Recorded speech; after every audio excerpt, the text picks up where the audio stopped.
RCB team ஆக்ஷன்ல சம்பவம் பண்ணி players எடுத்தாங்களா இல்ல ஆர்சிபியை மற்ற டீம்ஸ் எல்லாம் ஆக்ஷன்ல வச்சு செஞ்சாங்களான்னு இந்த வீடியோல பார்ப்போம். ஆக்ஷனுக்கு போகிறதுக்கு முன்னாடி ஆர்சிபி கிட்ட 23.25 crore இருந்துச்சு. அதை வச்சுக்கிட்டு 3 இந்தியன் 3 ஓவர்சீஸ் ஸ்லாட்னு மொத்தமா 6 ஸ்லாட் பில் பண்ற சிச்சுவேஷன் இருந்திருக்கும். கண்டிப்பா இந்த முறை ஸ்டார்க்கு, கம்மின்ஸ், ஆசல்வுட்னு இந்த 3 பேர்ல யாராச்சும் ஒருத்தரை எடுப்பாங்கன்னு பார்த்தா கடைசியில இந்த 3 பேரையும் எடுக்காம Alzarri Joseph, Yash Dayal, Tom Curran, Lockie Ferguson இந்த 4 போலர்ஸை எடுத்திருப்பாங்க.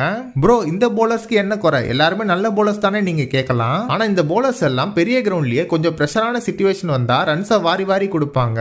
அதுவும் சின்னசாமி மாதிரி கிரவுண்ட் வேற பேட்டிங் பாரடைஸா இருக்கு. கண்டிப்பா ஆர்சிபி டீம் இந்த போலிங் லைனப்பை வச்சு கஷ்டப்படதா போறாங்கன்னு கிரிக்கெட் எக்ஸ்பர்ட் சொல்லிட்டு வராங்க. சிஎஸ்கே, எம்ஐ மாதிரி டீம்ஸ் எல்லாம் அவங்க ஹோம் கிரவுண்டுக்கு எந்த மாதிரி பிளேயர்ஸ் தேவைப்படுறாங்களோ அந்த மாதிரி பிளேயர்ஸ் தான் ஆக்ஷன்ல ஸ்கெட்ச் போட்டு வாங்குவாங்க.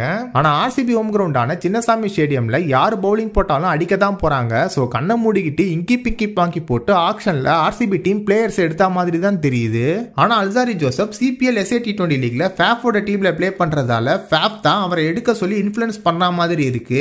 ஆர்சிபி எடுத்த பவுலர்ஸ் எல்லாமே பவர் பிளே அண்ட் மிடில் ஓவர்ஸ்ல நல்லா பவுலிங் போடுற எபிலிட்டி உள்ளவங்க தான். ஆனா டெத் ஓவர்ஸ் வந்துட்டா அவங்களால ரன்ஸை கண்டெயின் பண்ண முடியுமான்னு தெரியல.